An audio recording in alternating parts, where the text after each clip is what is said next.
Hello বন্ধুরা, চলে এলাম একটা ভিডিও শেয়ার করব বলে। আজকে আমি পোহা কী করে বানাই সেটা আমি তোমাদের সাথে শেয়ার করব।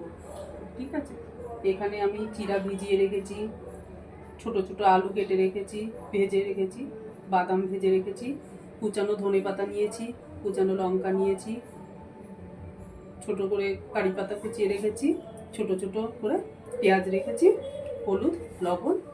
এবার শুরু। প্রথমে গ্যাসটা জ্বালালাম, তারপরে তেলটা দিলাম, তারপরে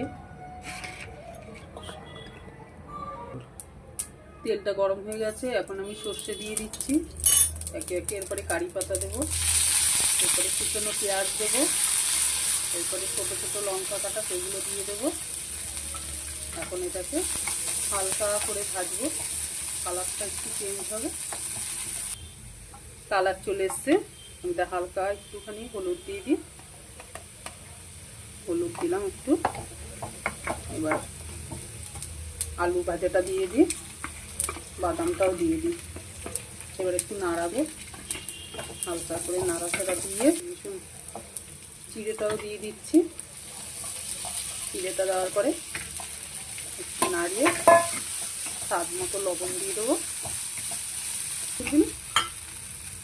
স্বাদ মতো লবণ দিয়ে দিয়েছি। এবার এটা একটু ভাজা ভাজা হলে এরপরে ধনে পাতা দিয়ে দেবো। ধনে পাতা কুচি দিয়ে দিলাম।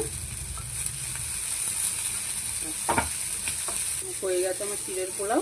গ্যাসটা আমি বন্ধ করে দিলাম, বন্ধ করে নামিয়ে দিলাম। রেসিপিটা ভালো লাগলে তোমরা আমাকে একটা লাইক করে দিও।